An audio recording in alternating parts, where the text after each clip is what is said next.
అక్కడ ఉండే ఏ ఒక్క యువకుడు, ఏ ఒక్క యువతి, ఏ ఒక్క చెల్లెలు చెప్పినా ఒక్క ఉద్యోగం అన్నా ఈ ప్రభుత్వం ఇచ్చిందని చెప్తే నేను అక్కడనే రాజీనామా చేసి వెళ్ళిపోతాను అధ్యక్ష. ఒక్క ఉద్యోగం రేవంత్ రెడ్డి గారి ప్రభుత్వం, కాంగ్రెస్ ప్రభుత్వం వచ్చినాక కొత్తగా ఇచ్చినాము అని ఏ ఒక్క యువతి గాని యువకుడు చెప్పినా నేను అక్కడే రాజీనామా చేసి రాజకీయ సన్యాసం తీసుకుంటా అధ్యక్ష. ఒక్కరు చెప్పినా నేను చెప్తా ఉన్నా అధ్యక్ష, అక్కడే సిటీ సెంట్రల్ లైబ్రరీలో ముఖ్యమంత్రి గారికి, ఉప ముఖ్యమంత్రి గారికి మా పార్టీ తరఫున, తెలంగాణ యువత తరఫున 1,00,000 మందితో పౌర సన్మానం కూడా పెడతామని చెప్పి కూడా నేను చెప్తా ఉన్నా అధ్యక్ష. ఈ రకంగా చెప్తాను అధ్యక్ష. 10 ఏళ్ళు కూడా ఏం చేసినామో చెప్తాను. ఇంత అద్భుతంగా అసెంబ్లీని పక్కదారి పట్టిస్తున్నారంటే ఆయన వాగ్దాటితోటి 10 ఏళ్ళల్లా మరి గత తెలంగాణ ఉద్యమంలో ఇంటికో ఉద్యోగం ఇస్తామని చెప్పి మోసం చేసి మీరు ఉస్మానియా యూనివర్సిటీకి 10 ఏళ్ళల్లో పోలేని పరిస్థితి తెచ్చుకున్నది మీరు. ఆయన చెప్పే ఉద్యోగాల కథ ఎట్లున్నదంటే కోట శ్రీనివాస్ గారి యొక్క కోడి కథ. నోటిఫికేషన్లు ఇస్తే ఇచ్చుడు, ఈసారి మళ్ళీ ఓట్లు వేస్తే మళ్ళీ తర్వాత ఉద్యోగాలు ఇస్తాం, అట్లా ఆశ పెట్టుకుంటా మీరు మోసం చేసుకుంటూ వచ్చిర్రు. మరి ఆ 34,000 ఉద్యోగాలు 10 ఏళ్ళ అధికారంలో ఉండి మరి మీరు ఎందుకు ఇవ్వలేకపోయారని చెప్తున్నా. ఎందుకు ఇవ్వలేదు? ఇంకొకటి, దాదాపుగా ఈ రోజు వరకు మా నోటీస్కి వచ్చింది డబుల్ పెన్షన్స్ అంటే సర్వీస్లో ఉండి రిటైర్డ్ అవ్వడమో లేదా వాళ్ళ కుటుంబానికి వచ్చేటువంటి 20,000, 1,00,000 ఇట్లాంటి పెన్షన్స్ తీసుకునే వాళ్ళు మీ హయాంలో దాదాపుగా ఇప్పటి వరకు మాకు వచ్చినాయి 5,600 లిస్టు. లక్ష్మమ్మ గారు కూడా 24,000 పెన్షన్ తీసుకుంటుంది సార్. సరే, లోకల్ అధికారులు రికవరీ చేసినట్టుంది, అది మా నోటీస్కి రాలేదు. ఆమె 24,000 పెన్షన్ తీసుకుంటుంది, ఇటు 2,000 పెన్షన్ కూడా తీసుకుంటుంది. ఇంకొకటి, వారు చెప్పారు ఉద్యోగులకు 2 పెన్షన్లు ఇస్తామని చెప్పారని. ఎస్, మీ ప్రభుత్వంలో రాగానే ఆశా వర్కర్లు కావచ్చు, అంగన్వాడీలు కావచ్చు, బస్ డ్రైవర్ల తల్లిదండ్రులు కావచ్చు, వాళ్ళ పెన్షన్ కూడా తీసేసారు. కానీ మీ నాయకుల కుటుంబాలు, వాళ్ళ తమ్ములు, అన్నలు వాళ్ళు తీసుకున్నారు కార్పొరేషన్ల పేరు మీద, వాళ్ళ కుటుంబంలో పెన్షన్ తీసుకున్నారు ఉద్యోగం వస్తుందని. కానీ వేరే చిరు ఉద్యోగుల యొక్క తల్లిదండ్రుల పెన్షన్ మాత్రం మీరు తీసేసారు సార్. కాబట్టి మీరు మాట్లాడేటప్పుడు వాస్తవాలు చూసుకోవాలి. ఇంకోటి మేము బాగా సంపద పంచినాం. 25,000 కోట్ల రూపాయలు హైవేలు, ఫామ్ హౌస్లకు, మరి అదేవిధంగా దున్నటువంటి వాళ్లకు, కష్టపడేటోళ్ళకేమో పట్టాలేదని మీరు ఇవ్వలేదు.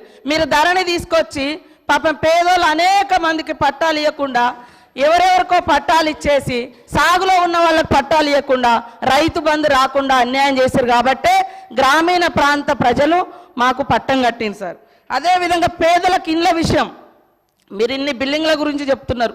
లక్షలాది మంది పేదోళ్ళకి ఇండ్లు లేక ఇబ్బంది పడుతుంటే మీరు ఏ పేదోళ్ళకి ఇండ్లు ఇచ్చిర్రు సార్? 10 ఏళ్ళల్లా ఎవరికి ఇండ్లు ఇచ్చిర్రు?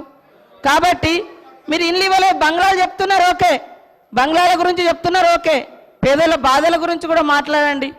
కాబట్టి ఇవాళ అనేక అవుట్సోర్సింగ్ ఉద్యోగులకు సంవత్సరాల తరబడి, నెలల తరబడి జీతాలు ఇవ్వకుండా ఇబ్బంది పెట్టింది మీరు. మేము నిజంగానే అనుకున్నాం సార్, మీరు రోజు ధనిక రాష్ట్రం బంగారు తెలంగాణ అంటే బయట నుంచి మేము కూడా అదే అనుకున్నాం, బంగారు తెలంగాణే ధనిక రాష్ట్రం అని. ఇవాళ మీరు ధనిక రాష్ట్రం ఇచ్చిపోతే మేమే మొత్తం అప్పులు చేసి ఇచ్చిన వాగ్దానాలు అమలు చేయనట్టుగా, మరి మీరెందుకు అమలు చేయలేదు? మేము 6 గ్యారంటీలు ఇస్తే మేము 500 గ్యాస్ సిలిండర్ అంటే మీరు 400కే ఇస్తామన్నారు.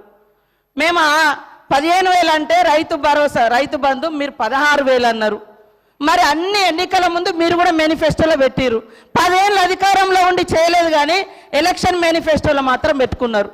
అంటే మీరు మోసం చేద్దామని కదా, మీకు వ్యవస్థ తెలిసి కూడా మేము బయట నుంచి మా ప్రభుత్వం ఆశతోటి నిజంగా ప్రజలకు బాగా చేయాలని మా ప్రభుత్వం ఇవన్నీ పెట్టినాం.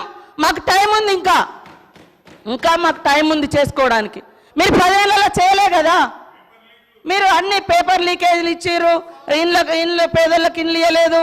మీరు పెన్షన్ కూడా 57 సంవత్సరాలకే ఇస్తానని మీరు గతంలో 2014 నుంచి 18 వరకు అధికారంలో ఉన్నారు. 18లో మేనిఫెస్టోలో పెట్టారు. ఎప్పుడు ఇచ్చారు? 3.5 ఏళ్ళ తర్వాత పెట్టారు. అదేవిధంగా 2000 పెన్షన్ కూడా ఎప్పుడు పెంచారు? మీరు అధికారంలోకి వచ్చినాక 6 నెలల తర్వాత పెంచారు. కాబట్టి ఇవన్నీ కూడా ఉన్నాయి. మేము అనుకున్నాం నిజంగా అద్భుతంగా ధనిక రాష్ట్రం ఉంది, రైతులకు ప్రజలకు అన్ని ఇద్దామని.